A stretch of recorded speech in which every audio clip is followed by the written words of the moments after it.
Fundamentals are key in football, especially when it costs you 21 points. The defense has had 3 games, but so has the offensive line. Which one gets my stamp of approval, and which one will show up in Kansas City? Plus, Aaron Rodgers gets paid. All next on your Packers Fan Podcast. Hey, Packers fans, this is your unofficial Packers Fan Podcast, and these are the podcasters you're looking for. One of these guys has been to the birthplace of Curly Lambeau, and the other guy, well, he has too. And now it's time to go, Pack, go, with your hosts, Wayne Henderson and Troy Heinritz. Welcome back to the show by and for fans of your 13-time NFL champion Green Bay Packers. I'm at Wayne Henderson, and this 158th edition was recorded August 29th, 2018. And I am at Troy Heinritz, and we had a crystal ball. That's why we did not put out this podcast episode the day before, because we knew a bunch of big news was coming down the pipe. But we will also on this podcast cover what we liked and didn't like from our 13-6 loss at the Oakland A's Stadium, hopefully for the last time. And we'll share some news and injury updates, plus, of course, trades and deals happening faster than the wins here in stormy Chicago. And we're going to preview the Packers at Chiefs preseason matchup, and we'll update about what we think about the preseason so far, including Troy's first comments on the defense, as promised. We'll also share your feedback from email and 920-3PACK-GO.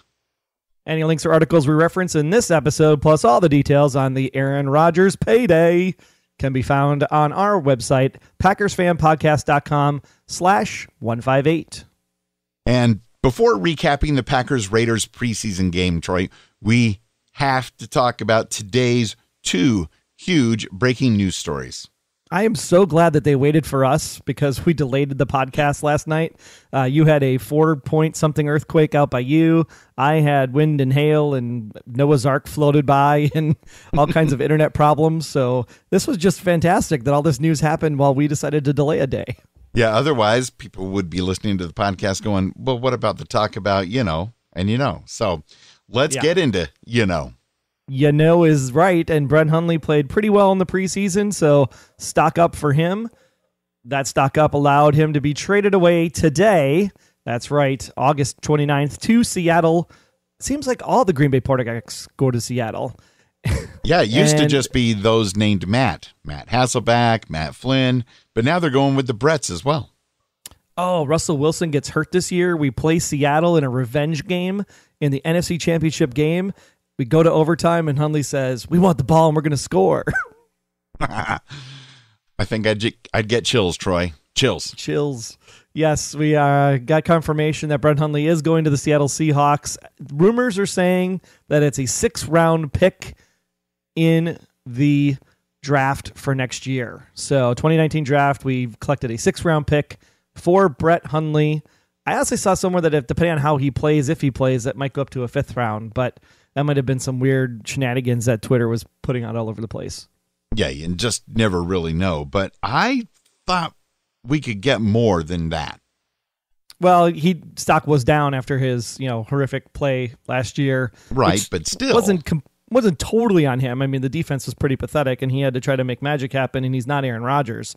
I mean, he's not, almost like $500 million Aaron Rodgers. So, yeah, it's a little tougher to compete, I guess. Well, I guess we can assume that Deshaun Kaiser will be the number 2 backup going into this season. I would concur with that as well. And that also means then that our other guy is going to be on the practice squad, which is right where Mr. McCarthy likes to have it. 2 + 1 on the practice squad, which means that there's another hole open now, which totally throws out my projections of 53 for later on in this podcast. It's funny how quickly things change. I am glad I'm not the GM because literally pivot on a dime, head on a swivel. Who's next? And man, just in the past, 6 or 7 months that Gutekunst has been the GM and in charge, things are really happening differently in Packers land. They sure are, especially the fact that you can pronounce names now. That was pretty impressive. Hey, 6 months of practice, I'm getting there. I'm still going with Goody. It's just easier. There was other news as well, right? There was. Goody was making good on his promise, and Aaron Rodgers will at least be sticking around till his 39th birthday in Green Bay. Contract is going to be through 2023 when it's all said and done. A $29 million average over the, and it's weird. Like there were all kinds of different numbers thrown out. First it was like $1 billion, then it was like $1 trillion, and then they were like, okay, it's like 133 million or so. But really what it is he's got an existing contract, so he has some provisions already in the existing deal, and then he's got this new deal which extends the contract for 4 additional years. So over the new stretch, it makes him the highest paid player at $33 million a year. But what's even more impressive in this entire situation is $100 million guaranteed. Gah, that's all I can say. American money, right? Yes. $100 million guaranteed. That's a lot of commas. And that breaks down, I do believe, with having it be somewhere in the neighborhood of $6 million by next March. And then there's like another $13 million next year. So in the next, we'll call it 18 months, 12 to 18 months, he's getting 80 of that, of the 100, like literally in the next year. Crazy. Unbelievable. And I know for those of us that don't play in the NFL or any other major sport, it is a lot of money. It's insane, bonkers amounts of money. But, it helps out the team. It helps out the NFL because everybody loves to watch Aaron Rodgers. And at the end of this contract, if we can say you're 17-time NFL champion Green Bay Packers, then that money was very, very well spent indeed. Yeah, and I'm sure Danica Patrick was fine on her own, but I'm sure she's like thumbs up all the way, and Olivia Munn is just sitting in a corner going, wine, sniff, sniff. So you think that when Aaron and Danica go out, they can splurge. They don't just have to stick with Sizzler or drive-thrus. They can actually eat at very nice places now. Well, he's still under 40, so he's got retirement to think about. I say you put it all in the bank, compound interest, just live like it doesn't exist. Well, you could do that as well. Just, put a little bit here, maybe buy a little bit of Bitcoin, put some in savings, buy some Packer stock if it opens back up. Yeah. That I heard that doesn't appreciate in value, though. That's true, but more bragging rights. It does appreciate in dust, though, in the frame that sits on my wall. Mine, too. I'm going to dust the studio in a couple of weeks, but yeah, so congratulations, Aaron Rodgers. We knew this was going to happen. It was just a matter of time. And I, for one, am happy that it's done before the regular season, just so we don't have to ponder it anymore. Well, and it's the right thing to do. Like, I wonder, had this been like the 2008 situation with Brett Favre, I wonder if they would have just kind of, like we were talking about, they could just say, you know what, we're not going to do the new contract, play out your year, we'll franchise tag you for 2 more, and we'll see if you're still standing, and then we'll talk about it. So I'm glad that they did right by him and put the money in the investment where it belongs, because he's still playing at a very high level. That is an understatement. So yeah, it's definitely a whole different situation. Looking forward to the regular season. Kind of looking forward to one more preseason game, but mostly looking forward to the regular season. Go Pack, go. I am absolutely looking forward to the regular season because coming out of Oakland, man, the cornerbacks are starting to show some promise, Wayne. Some promise. Thank goodness. Loving the rookies. Alexander did get beat a little bit early, but then he made up for it later on in the game. And I think Josh Jackson's really come into his own. So I'm super excited for the secondary this year. Oh, me too. It was definitely draft picks well spent this year. Interceptions, they not only change the momentum of the game, they change the mood. They of course get the ball back for our offense, and they're a heck of a lot of fun to watch, especially on the road when we just stick it to the other team, even though they had more points at the end of that abysmal night. Because unfortunately it was all called back because it really wasn't a pick six and blah, blah, blah. But we'll get to the bad stuff in a little bit. True. But overall, the defense isn't too bad. I would say if the goal was to go from where we were to being a top 15 defense, I think we're in the top 15 mark. So I think Mike Pettin so far looks like he can turn it around and do some great things. I still think the run defense has a little bit to be desired. I think Reggie Gilbert, and luckily we dodged a bullet with Oren Burks with the injury. I mean, that was like, oh man, he popped his shoulder out in the warm-ups, and that would have been disastrous. That would have been like, get Khalil Mack in here like ASAP if that would have happened. But luckily he's going to be okay. So I think middle wise, I'd still like to see Clay move back to the middle. And, obviously with Gilbert on the outside and Nick Perry, and then rotate in Vince Beagle for Nick Perry.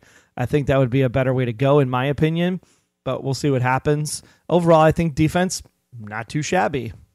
And we do have to wait and see what happens when we actually play our full defense and we're not keeping so much under wraps. I have a feeling that Pettin and the team have some secrets that they're keeping hidden, and we're going to unleash them on the Bears week 1. We could talk about Hundley, but he gone, so we'll just skip that part. Okay. Bye, Hundley. Thanks for your years of service. But no, if Kendricks would have caught the ball in the end zone, and that's something that's a little bit of frustrating for me, having Kendricks dropping stuff literally in the end zone, Hundley would have been a perfect 5 for 5 for 67 yards and a tutty on that opening drive. So I think Hundley's still got a future in the league. He looked pretty sharp. Oh, indeed. But yeah, Reggie Gilbert, 3 weeks, 3 amazing outings. He should be on the outside and Clay should be on the inside. I believe I've said that numerous times. Please, somebody be listening. And then Geronimo, nice moves and hands this week. I'd like to see the production starting to come from him. I think that's going to be fun when him and Aaron get to connect. And then the big surprise in this game, I think, was Jamon Moore finally showing up. I don't know what was going on in camp, because this is exactly the play we would have expected out of Moore from the get-go. 4 for 6, 62 yards, no drops. And he had that awesome 27-yarder where he literally laid out for it and then took a beating for it because he laid out for it. Yeah, sacrificing yourself for the play. And maybe it's just a thing where, it's tough to really show off during camp, but when the pressure's on and you're playing against real opponents, even in a non-real game, maybe that just brings out the best of you. Yeah, and I think that J.K. Scott is another big one from this game. Last week looked like he was suffering a little bit, but this week still averaged 45 yards, even with that botched 29-yarder at the end of the game. Hang time was ridiculous. So I think we found ourselves a punter finally. Now we just need to find ourselves a returner. One thing at a time. Bad things from the game: holds, flags, holds, 13 penalties, and guess what? They all came from probably the worst thing that I've seen during the preseason, and that is the offensive line, especially one Mr. Murphy. Oh my dear Lord, how scary is Murphy right now? I doubt he makes the team. I really don't know what to say about the offensive line. Of course, that performance in the game, like you said, that was pathetic. The flags, just everything. But at the same time, it seemed like a makeshift offensive line that will probably never see this exact combination of men out there at the same time for the rest of the year. Now, the good news is the original starting 5 is back and intact, but we know Bakhtiari was hurt. We know Balaga was hurt. So it's kind of like, who's number 2? So they move Spriggs over to the left tackle, where he seemed to play a lot better, but there's nobody after that. Like, nobody that's that versatile, can play any position. So I'm kind of jumping off the Khalil Mack bandwagon right now, and I'm like, find me somebody that's an O-line, a veteran O-line, somebody that will stand up there for all 16 games, every play of the game, that'll just take a beating, because that's what we need in order to have sure we have a quality backup in place if one of those front 5 go down.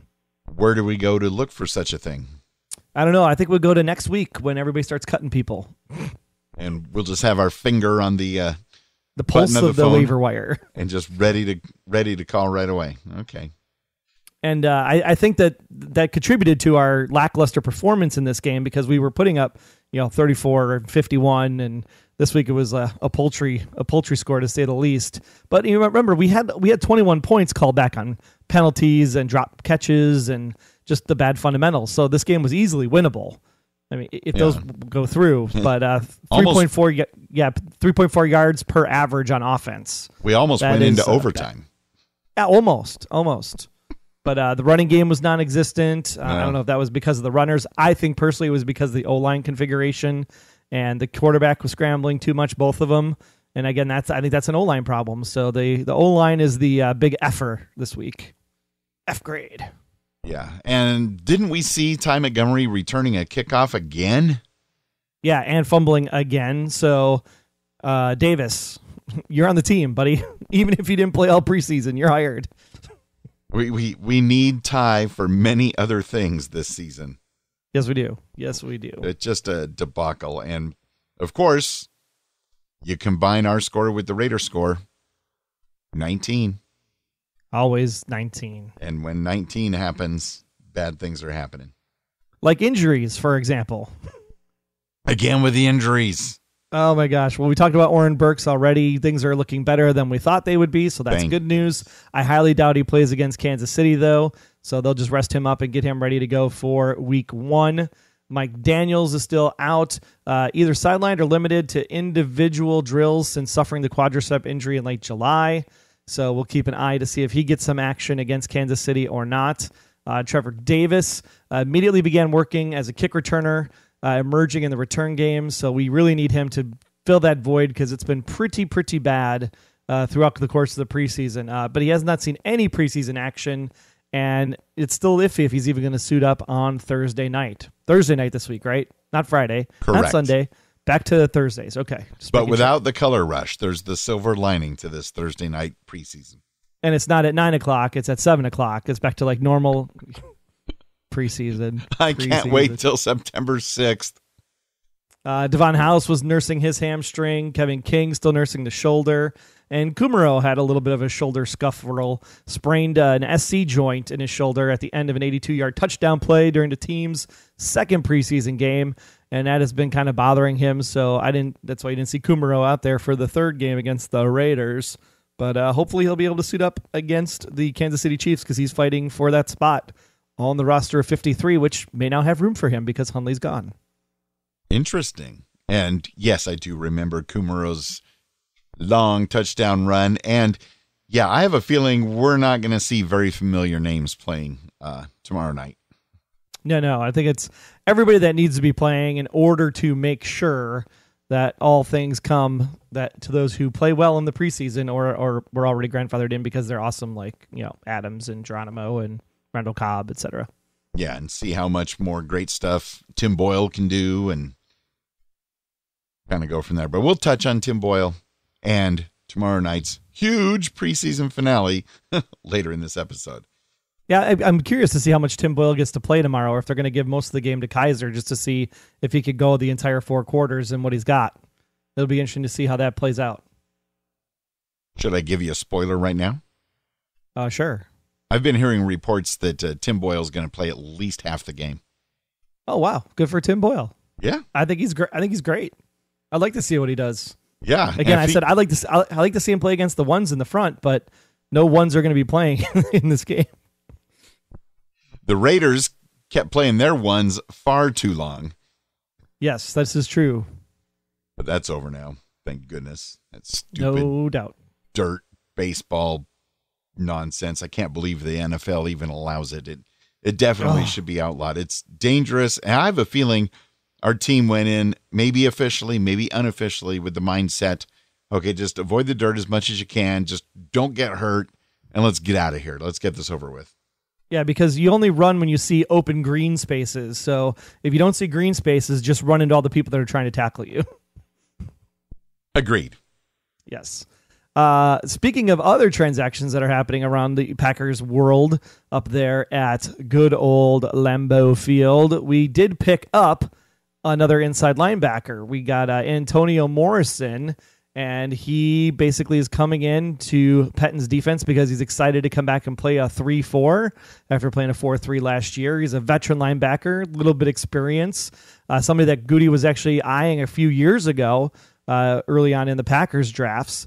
Back in 2016, he tallied 109 tackles last year for the Colts. And Lindsey Pipkins, who I know didn't do much for us in the cornerback shuffle last season, he was the unfortunate send-off to swap places with one Mr. Antonio Morrison. So he's 23 years old. Coaching change and some scheme transitions led to a demotion for a player who started 15 games for the Colts last season.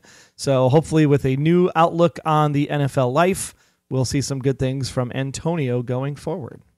We need all the help we can get. Let's bolster that defense and stop some runs, get some sacks, and just It's going to be good. I think we're going to be just fine. Now, let's go ahead and dig into some listener feedback because the G-Force spoke out again this week. In fact, you too can be part of next week's episode because guess what? Next week, we're going to be previewing a real game, Packers at Bears. What? So call us next week. Let us know what you thought of the Chiefs preseason game and what you think is going to happen in the real game against the Bears. That number is 920-3-PACK-GO. And you know what? When you call that number, it'd be great even if you could sing the famous song. We'd love to hear your karaoke version of the Bears still, Oh, that song. That song. Thought you were going to go Rick Astley on us or something. No. So again, I'm never going to give you up. No. I'm never going to let you down. I'm going to wait for your calls. At 920-3-PACK-GO. Beck got this call here from Jeff after he went out to the Oakland A's stadium to watch a game, and he has some great thoughts. Listen to this. Hey, gentlemen, this is Jeff. I'm giving you a call back here. I've made it back from the Oakland Coliseum. Just wanted to give kind of a few updates on things I saw in person there, and I guess first and foremost, seeing Jordy Nelson in that 82 in that jersey there, it felt odd. That is for sure, but boy, being able to see him run some routes with Aaron Rodgers, that brought back some memories. Seeing Derek Carr throwing some passes to Devontae Adams, I wasn't too sure about that. Carr, you can't have all of our receivers, but I got to wave goodbye to Jordy Nelson. I'm sure he saw me. I'm sure he was real happy, smiling from ear to ear. But more than anything else, Jordy, we wish you the best and can't wait to invite him back to Lambeau Field when we induct him to the Packers Hall of Fame. He is just a class act. So go Jordy and go Pack go. I think for this week, people are going to be talking about the struggles of the offensive line for sure. I think our young defensive backs really showed that they belong. That was exciting. On that first drive, man, our offense really clicks when Ty Montgomery is in the lineup. And so I'm really hoping that he can stay healthy this year. Hopefully that foot injury isn't too bad. Probably has something to do with the field conditions. I saw EQ slipping around on the field as well. But, boy, we are definitely going to want to have Montgomery in the lineup. And I was also really impressed with the separation that Geronimo Allison was getting. I think he is primed for a great, great season. Something that I definitely felt as I was standing in the tunnel trying to grab my Coors Light because they don't sell Miller at Oakland Coliseum. It was really windy that day, and I was really, really impressed with the way that J.K. Scott was able to bounce back from his last game, especially some of the kicks that he had going into the wind. So before the game, I talked about my trade prediction, hoping Khalil Mack could be coming back with us. Looks like we did get a linebacker, not the one we were thinking of. I think one of my favorite reports about Morrison is, they talk all the time about Jake Ryan being a thumper, right? And one of my favorites, they called Morrison a mauler right there in the middle. And so I think he'll fit in really, really well with Pettine's defense. I'm excited to see what he can do. I think kind of the biggest takeaway for me is I was sitting in Oakland Coliseum thinking about this last season that they have in that stadium. I had a couple of season ticket holders sitting behind me, and I just kind of got to thinking about how, their team's moving. It's going to be really exciting for them. There's some really cool things that I think can happen in Las Vegas, but for that fan base, that's got to be hard. And it makes me so thankful to be a part-time owner of our 13-time NFL champion Green Bay Packers. We are never leaving Green Bay, Wisconsin.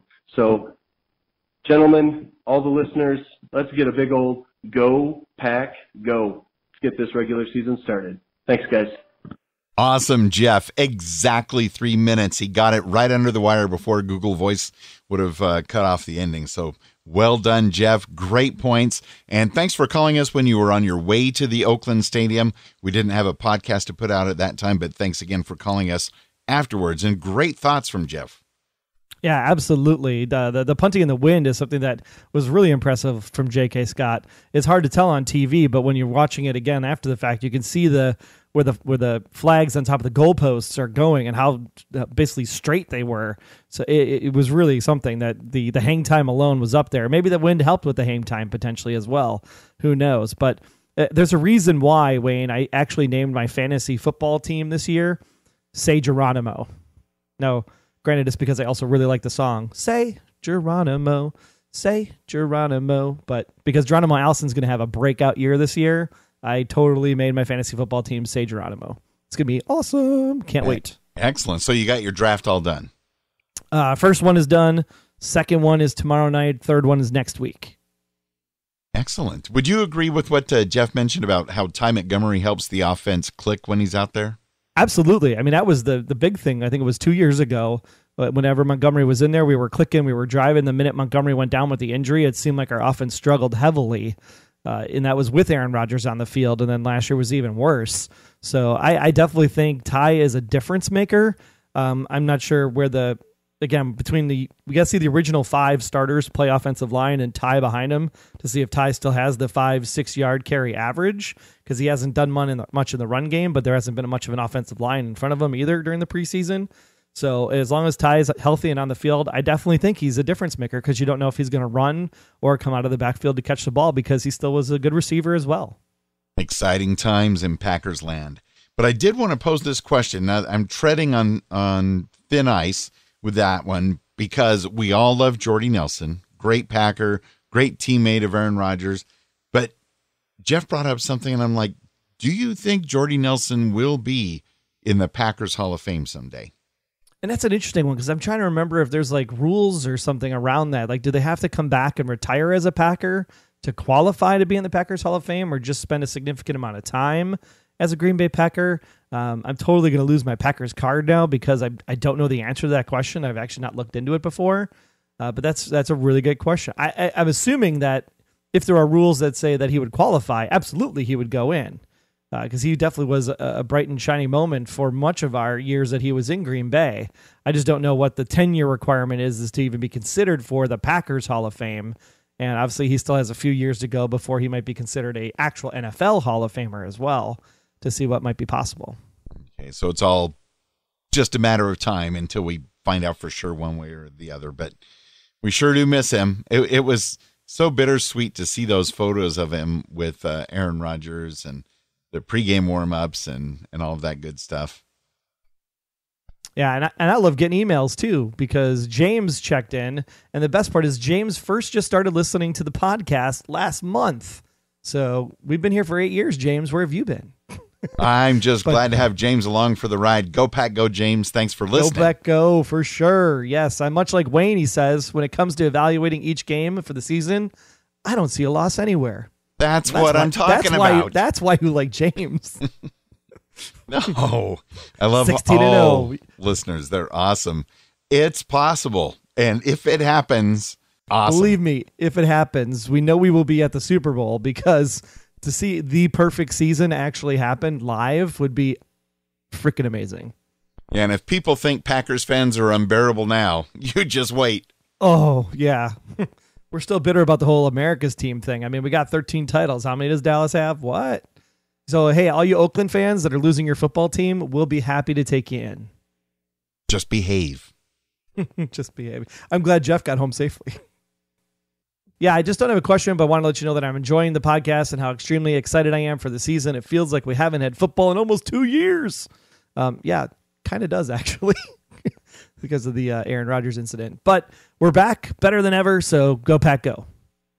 Thank you so much, James. And yeah, it's amazing when you think back. You look at the calendar, and really it's only been, 6, 7, 8 months, but it does feel like 2 years, because even that game at Dallas where we stabbed the Dallas fans in the heart again at the last minute, not quite a year ago, but it feels like 2. So yeah, definitely. Let's get the season underway and just focus on the future. Also got an email from Caleb. Hey, Wayne and Troy. Caleb Fisher and Larna LaPointe here from Green Bay, Wisconsin. And we just wanted to say the game against the Raiders was a real disappointment. Kind of was, after that 51 points that we put up on the board the week before. Yeah, anything would be a disappointment, but yeah, that's an understatement. Caleb goes on, it seems like our defense wouldn't put up an effort on making the tackles when they were supposed to. A few things I did enjoy were some of the receptions our wide receivers made, and something else that killed us were the penalties that were charged against us. So, Troy, basically ups and downs. We got to find Hankies for allergy season. Hankies for allergy season.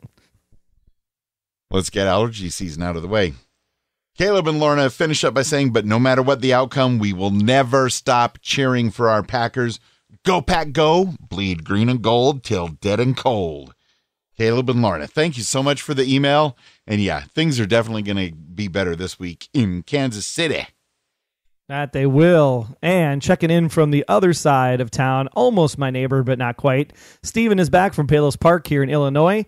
Said, yes, the Packers lost to the Raiders 13-6. And while this was not a high-scoring game, as the Packers and Steelers game in week 2, it does mean Jordy Nelson got revenge on the Packers for releasing him during the offseason. I had forgotten the Oakland Raiders play their home games in a baseball stadium that they share with the Athletics. And you can't think about the Athletics without their 2002 season that became their Moneybag season that led into a book that became a movie called Moneyball with Brad Pitt, which is amazing. I added that part.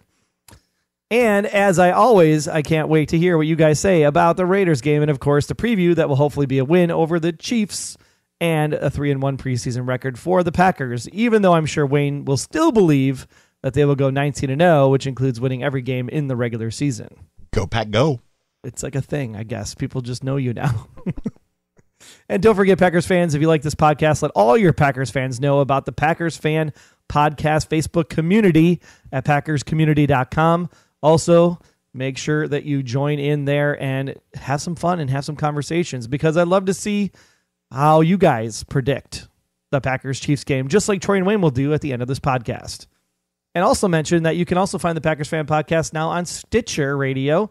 That's right. If you're a Stitcher fan, you can find it over there. You can also find the podcast on any great podcast app you choose, including Spotify if you are a Spotify user. So definitely check it out. Absolutely. We try to be everywhere. And thank you, Stephen, for reminding everybody that we've been on Stitcher for 8 years, as long as the podcast has been around. Wow. That's a lot of stitching. We also had that's a lot of Packers football. That's a lot of Packers football. Good stuff. It's not 100 years of Packers football, but we're getting close. We're trying to catch up, but the Packers keep on going. I know. Can you imagine the 100th season of your Packers Fan Podcast? That'd be great, because then I would be like 150 something. Rolling right along. We have our weekly Twitter and Facebook community poll, which will be moving to Mondays once the regular season gets here. But basically this week, the day after the game, I asked, after that preseason Packers game, is there much that we can learn from it? And 58% of you said, yes, there's always a lot to learn from a preseason game. 42% said, no, let's just move on from it. And Don added in that we should have learned what we all know after last season, which was that Brent Hundley was actually okay. Because clearly he got traded, which was what we were planning to do all along anyway. Long story short, absolutely. And Brett Connor in the UK said preseason is all about learning from mistakes, trial and error. And I'd rather have this happen in preseason than regular season. This will spur the fringe players who are fighting for a roster spot to play harder and better against the Chiefs. Go Pack Go. And thank you, Brett. Go indeed. And, you know, there's always something to learn from a preseason game, but I don't know if there was a lot to learn from this week's. Well, you know that Jordy still has an amazing smile, because Don said in the Packers Fan Podcast Facebook community group that it was great to see his smiling face and how happy he was to see his brothers. And you could tell he wanted to be in green and gold, but he had to do what he had to do, and he will forever be a Green Bay Packer in the hearts of so many fans. As for the game, I think everyone knows my stand on number 7. Ugh. I have a feeling him and his backer may just be gone next season. Actually, he's gone this season. So you got your wish, Don. But we will see how this season goes. Hopefully we are on the road to bringing the Lombardi Trophy home. If the injury bug can be exterminated from our team once and for all, although not looking too good on that situation currently at the moment. Just my opinion on things. Hello to all of the hashtag Packer Nation and our favorite hashtag Packers Fan Podcast guys from Granny Cheese. As always, go Pack Go. Green heart, yellow heart, football emoji. Beautifully done, Dawn. Thank you, Granny Cheese, and thank you, Troy, for bringing that to life. Check out Even more conversations happening in the Facebook community group at packerscommunity.com. There's discussions including NFC North chatter and smack talk, the latest updates on the Brett Hundley and Aaron Rodgers information, as well as Steven wanting to know what you predict the score will be in Kansas City.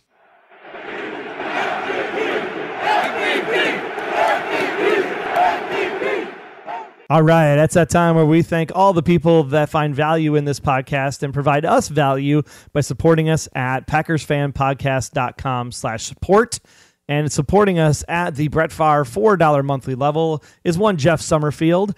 And, of course, the lifelong pledge dedicated to Packerbacker Randy Westgame of Wausau. Thanks so much. Also, Bryant is out there at the $4 level, and the wonderful Texas-only Green Bay Packers Fanatics group, curated by one Granny Cheese, who you just heard from. So thank you so much to all of you for donating at the $4 Brett Favre level.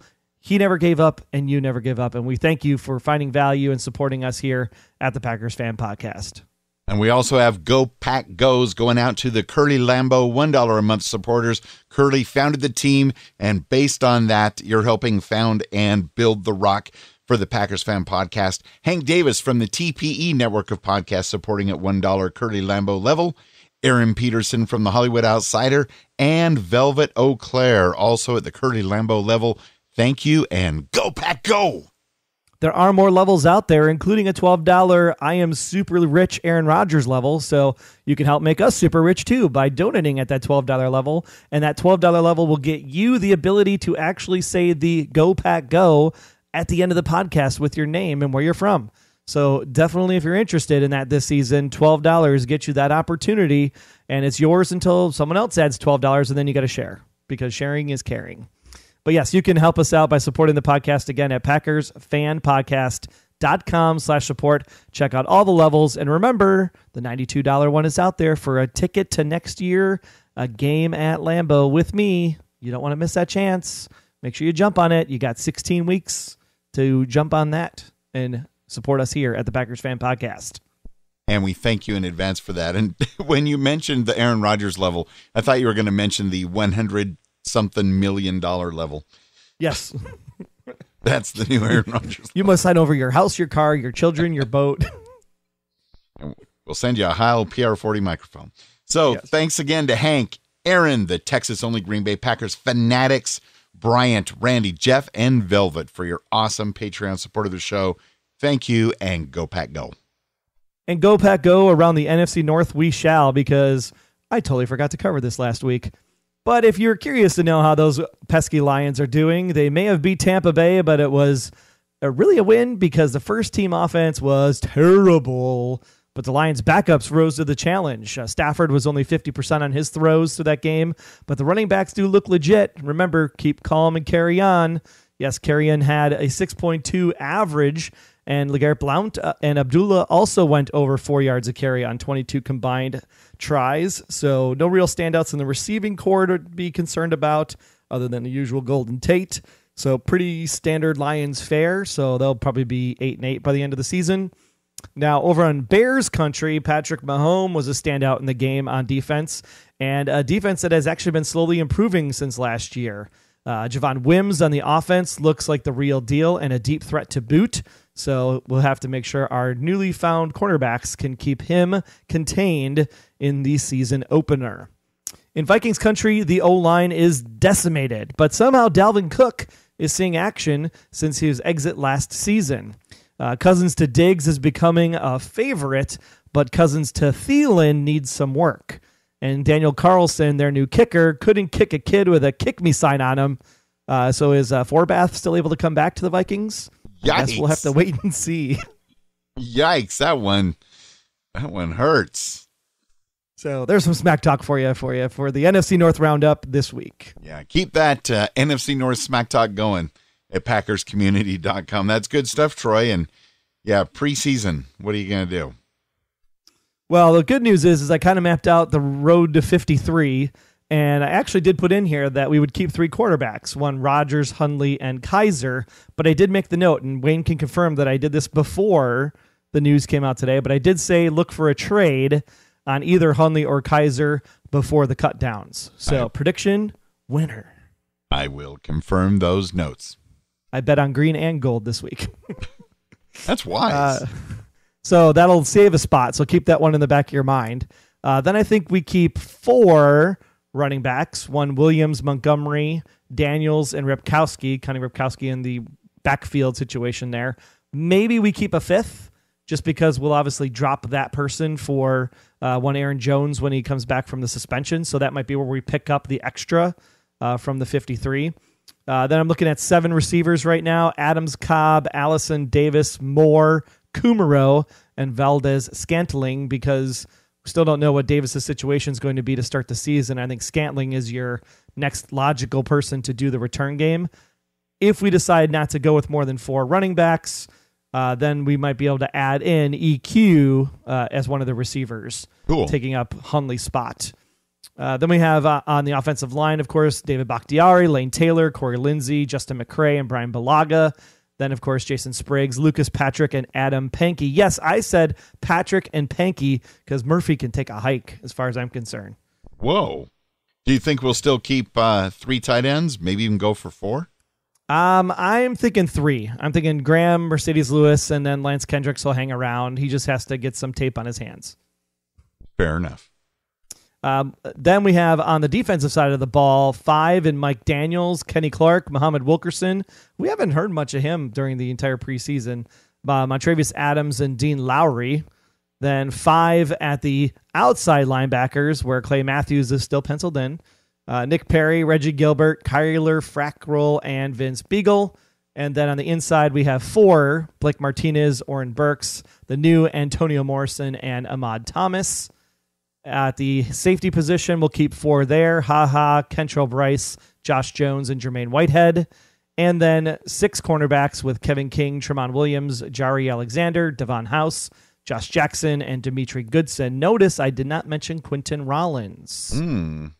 So that will be interesting to keep an eye on there. Obviously, Crosby and Scott and Triner are the 3 special teams units. And I believe that gets us to 52. So there's a possibility for Kyle Murphy to kind of hang out because the offensive line doesn't have a solid backup, and maybe Kyle gets better. Obviously, Aaron Jones has a suspension, so someone might stay, and then they might go because Aaron Jones will take that spot.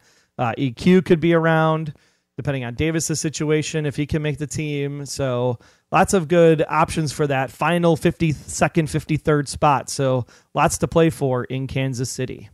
Yeah, and that seems to be the main goal of that final preseason game.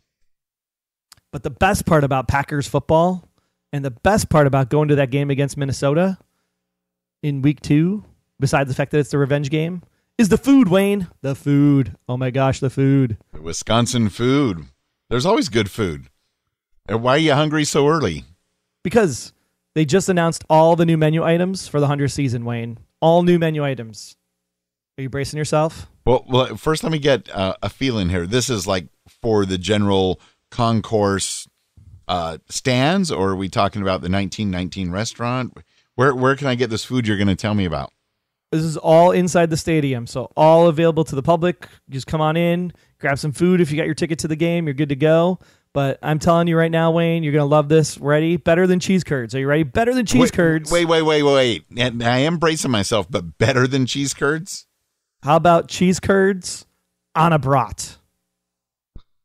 How do you stick a cheese curd on a brat? I have no idea, but cheese curds on a brat. It's like the Wisconsin sandwich. Oh, my gosh. Especially when you include the beer mustard that will be on top of this. That oh, stuff my is gosh. so good. That's so amazing right there. Cheese curds on a brat with beer mustard. Some of the other items that they're going to be selling this season will be brat and cheese dip with hard pretzels. Ooh, okay. So just to picture that, a cheese dip that tastes like brat. Okay. They'll also have loaded potato tater barrels, like a beer barrel would look. Okay. A maple bacon wrapped hot dog. Oh my gosh, maple bacon, the best. The best. The bacon kind, yeah.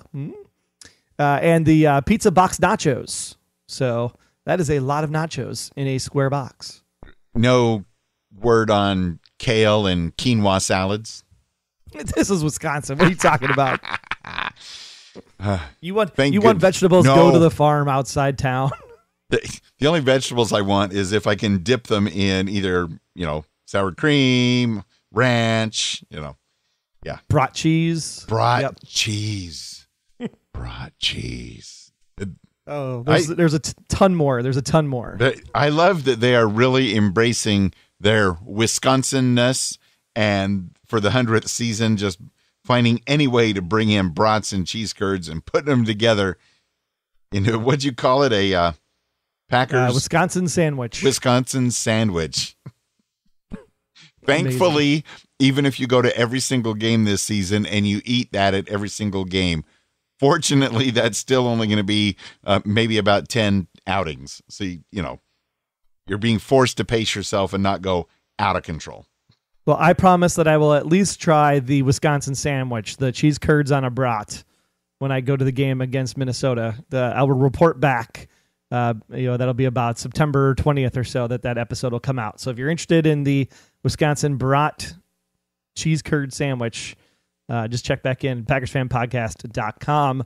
And we can go there too and add a /158. That's right, PackersFanPodcast.com/158, where we'll have a link to the menu of everything that you'll get at Lambeau Field, including which sections they will be sold at, so you'll know where you have to go on game day. You're warming my heart already. I'm hoping that when you're at that game, maybe you'll do a Facebook Live before the game or at halftime showing these things off, or at least post a photo in the Facebook community group, something, anything, and then we'll talk about it on the podcast. I will definitely scout out photos of all the new stuff that I can find, and then I will record a video of me eating the cheddar cheese curd brat sandwich, and I'll make sure to get that posted. I don't know if I can get it during the game, but definitely after the game, you will see the video for sure. You might have to have one every interception we get during that game. Oh, no, we're not doing no bets. Gambling is for entertainment purposes only, not for indigestion. Yeah, I hear you. Oh, my gosh. Well, they do play the Chiefs this week. Really? And it's going to be interesting to see what's going to happen, because the Bears did beat them, if that is a barometer for anything. So nope. It doesn't really matter this week unless you're trying to make the cut of 53. So look to see a lot of Kaiser, because obviously they want to see what he's going to do now that he's the backup, because Hundley is now gone, because I thought he was going to be the number 2 after last week's performance. But hello, Seattle. Be nice to see who emerges in the running game, but with the O-line and the state it is, I don't think we'll have to see really anything out of the running game until the regular season starts. The return game will be interesting because Davis, we still don't know what's happening there, so look to see a couple people get rotated through on the return side of the ball. And, Montgomery can't do that job. Sorry, Granny Cheese. I know you like him, but no returning for Montgomery. Just no. Just enjoy the game for what it is basically this week. Up-and-coming talent playing their hearts out for the dream to officially be called a Green Bay Packer while enjoying some Kansas City barbecue. At least that's what I hope for Alexander Jackson and Gilbert, right? Just lather up them ribs. Eat some quarterback ribs. Nom, nom, nom. Kansas City barbecue. Now we're talking. Yeah. All right. So the keys of victory from Sir Troy Heinritz. More ribs. And then for dessert, have the Wisconsin sandwich. Yes. On your way back home. With a topping of safety. Oh, my. Okay. We're going to wrap up the preseason, finally, with the official Packers dope sheet for the Packers at Chiefs preseason game. And we'll link to the full dope sheet at PackersFanPodcast.com/158. And to be frank, there wasn't that much in there. They went on and on about preseason history with the Chiefs and regular season history of the Chiefs that doesn't matter during the preseason. Wait. So there was a lot in there. It's just a lot of stuff that we've already kind of dug through over the last couple of weeks. And a lot of stuff that we've heard of before because we play the Chiefs at the preseason almost every year. Exactly. But there was a lot of stuff in the dope sheet, so you should still check it out. No, absolutely. There's a lot in there to check out, but there was not a lot that I thought was worth sharing with the listeners that just didn't, they want the highlights, okay? And the highlights are that Green Bay has won 5 of the last 7 preseason finales. So we got that to look forward to. Love it. And of course, the first meeting between the Packers and the Chiefs came in January 1967 when the NFL champion Packers met the AFL champion Chiefs in the first ever Super Bowl, which of course was won by Green Bay handily, 35-10. Can I get a go Pack go? Go Pack go! And notable connections, Packers head coach Mike McCarthy began his NFL coaching career in Kansas City, first as an offensive assistant / quality control coach, and then as a quarterbacks coach. And Green Bay general manager Brian Gutekunst worked for the Chiefs as a scouting assistant for one season. That was 1998. So again, if you want to overload on Chiefs and Packers preseason stuff, read the full official Green Bay Packers dope sheet at packersfanpodcast.com/158. Well, we were way off last week on the score predictions. I know you're going to pick a win, so I don't know if scores even matter in this game because it's probably going to be sloppy and hanky-filled and all kinds of other stuff. But what the heck? Why don't you go first since you at least had a closer margin of pseudo-victory last week? I will take that on. Thank you very much, Troy. And I think there are going to be a lot less hankies this week. I think half the hankies were due solely to the fact that the team was depressed about playing in that baseball stadium. But I do think that the Packers will win. That's a shocker, but it's going to be close, man. Packers 28, Chiefs 26. Interesting. 26. You'll see. All right. I'm going to go with Chiefs 21, Packers 27. Whoa, So a blowout victory. I have a W. 5 out of 7 is pretty good odds. There we go. We'll see what happens. And it's still freaking muggy. But, I mean, I guess it's not fall yet, right? Fall doesn't actually come till September 21st. 85 degrees around kickoff. A little bit of cloud cover, so hopefully not too many hamstring issues. And we'll see what happens on Thursday night. Wow. And with that, 85 degrees at kickoff? At kickoff. I mean, it's 7 o'clock. It's not 9 o'clock. I know, but it's not a Friday. Kansas City. Yeah, it's it'll muggy, be man. Gulf Coast coming up the Mississippi and just dragging on through the entire state of Missouri. It's brutal. And in a way, that's what I love about football season, because it starts out when it's hot and muggy in a lot of places. You see the big fans and misters on the sidelines. Unfortunately, some people pull hamstrings. And by the end of the season, there's people playing on frozen tundra with snow and space heaters. And it's a total opposite end of the spectrum. It's amazing sport. Can't wait for the regular season. Bring on the Bears. September 9th, coming faster than we think. And with that, we'll say adieu for this week. The Unofficial Packers Fan Podcast is not affiliated with the NFL or the Green Bay Packers. However, we would sure love to be. So if you can make that happen, tell them to reach out to us at media@PackersFanPodcast.com. And please remember to follow us all season long on Twitter at PackersFanPod. Also, follow me on Twitter. Why not? I'm at Wayne Henderson. You can follow me on Twitter at Troy Heinritz and join our Packers Fan Podcast community so you can talk about all the stuff happening. Again, NFC North Smack Talk is the best when it's filled with just Packer fans. So head on over to PackersCommunity.com. That's right, PackersCommunity.com. Let's build that up this season and have a lot of fun on our way to 19-0. And next week just for Wayne. Just do it for Wayne 1 year. 1 year. Not just for Wayne. There's lots of Packers fans that believe in the 19-0. Yeah, but then you could say, see, I told you it was going to happen. You could just own it for the rest of your life. Me and James from Montana, we are going to be insufferable when that happens. It's going to be fantastic. And next week, we will be talking about a real game, the Packers-Bears matchup. So get in your feedback by going to PackersFanPodcast.com/feedback and keep those conversations going, because the real season is finally almost here and we are ready to go. And thank you so much for joining along with us here on the Packers Fan Podcast. Don't forget, too, you can call in anytime. Operators are standing by. 920-3PACK-GO. Make sure you subscribe in Apple Podcasts, Google Podcasts. Yes, Google Podcasts is a thing. You can download it from the Google Play Store on your Android device. Also, Spotify, Stitcher, and a whole bunch of other places. And don't forget our app, free from the App Store on iOS or in Google Play as well. With that, we're getting hyped. We're eating some barbecue, ribs for everybody, as long as they're quarterback kind. Let's go ahead and cheer on the defense and see what the offense can do. Let's hear you now. Everybody, 1, 2, 3, go Pack, go!